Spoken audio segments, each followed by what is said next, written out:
ఫిబ్రవరి నెల మిథున రాశి. మిథున రాశి వారికి ఈ మాసంలో ఈ ఫిబ్రవరి నెలంతా కూడా ప్రతి విషయంలో ఆటంకాలతో కూడుకొని ఉంది. చెప్పాలంటే కటకటమని అన్నట్టుగా ఉందన్నమాట. ఎందుకు అంటే లగ్నంలో గురువు ఉన్నప్పటికీ గురువుకి ఈ యొక్క మిథున రాశి అంటే మిథున రాశిలో గురువు ఉన్నప్పటికీ కూడా ఈ స్థానం అనేది అంత అనుకూలమైనటువంటి స్థానం కాదు. కాబట్టి అందువల్ల మధ్య రకం. ఇక్కడ మనము మధ్య రకం అనే దానికన్నా కూడా అష్టమ స్థానంలో 8వ ఇంట మకర రాశిలో సూర్యుడు కుజుడు, అక్కడ సూర్యుడు కుజుడుతో కలిసి మకర రాశి అంటే శని ఇంట్లో అష్టమ స్థానంలో వీరు ఇద్దరు కలిసి ఉండడం వల్ల తర్వాత తదుపరి కాస్త మారుతున్నారు కుంభరాశిలోకి. అయితే వీళ్ళ యొక్క ప్రభావం వల్ల ప్రతి విషయాలలో కూడా ఆటంకాలతో కూడుకొని ఉంది. వ్యవహార శైలి, జీవన విధానాలలో నష్టాలు కలిగే అవకాశం ఉంది. అంటే ఎవరైనా సరే కొత్తగా వ్యాపారం ప్రారంభించాలి అనుకుంటున్నారనుకోండి, వీలైనంత వరకు ప్రారంభించకపోవడం చాలా మంచిది. ఒకవేళ ప్రారంభించాలి అనంటే తర్వాత చూసుకొని వచ్చే మాసంలోనూ అలా ఏదైనా సరే మంచి మాసం చూసుకొని ప్రారంభం చేయండి. ఎందుకంటే మీ దగ్గర ఉన్నటువంటి సొమ్మును మీరు పోగొట్టుకొని ఉన్న సొమ్ము పోగొట్టుకొని కొత్త తలనొప్పి తెచ్చుకోవడం కన్నా కొన్ని పనులు చేయకపోవడమే ఉత్తమం. మనశ్శాంతి. ఎందుకంటే నష్టపోం కాబట్టి.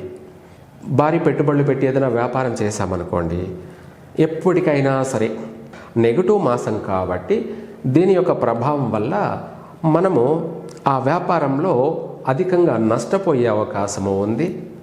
లేదా ఎప్పుడైనా సరే సంవత్సరం లోపు కావచ్చు, లేదంటే తర్వాత అయినా కావచ్చు, ఎప్పుడైనా సరే ఆ వ్యాపారం ఆగిపోయే అవకాశం ఉంది. లేదంటే ఆ వ్యాపారాన్ని మూసేసే అవకాశాలు ఉన్నాయి, క్లోజ్ చేసే అవకాశాలు ఉన్నాయన్నమాట.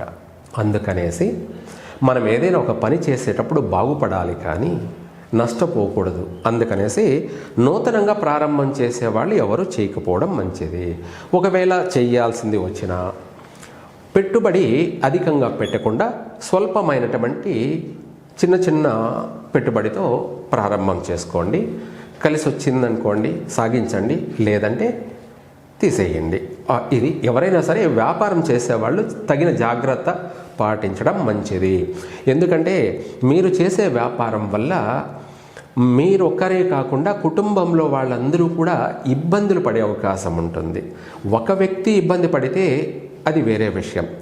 ఇంట్లో 10 మంది ఇబ్బంది పడ్డారు అంటే అది చాలా సమస్య.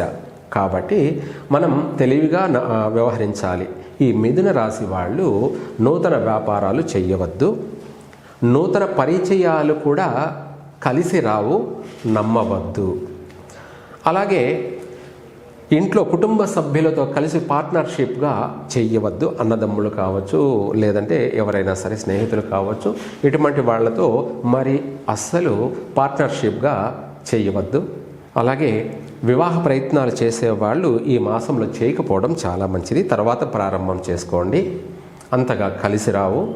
అధిక కాలయాపన జరిగే అవకాశం ఉంది. అలాగే నష్టాలు కలిగే అవకాశం ఉంది.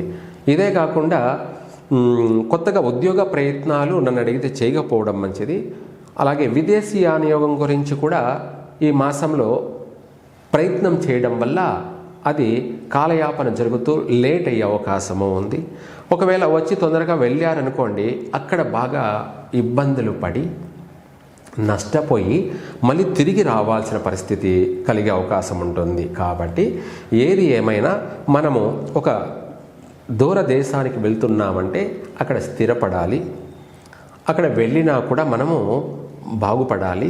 అన్ని రంగాలలో కూడా, లేదా మనం నమ్ముకున్న రంగంలో మనము రాణించాలి. అంటే వీలైనంత వరకు పోస్ట్పోన్ చేసుకొని తర్వాత ప్రయత్నం చేయండి. చక్కగా కలిసి వస్తుంది. మీరు అనుకున్నట్టుగా నెరవేరుతుంది.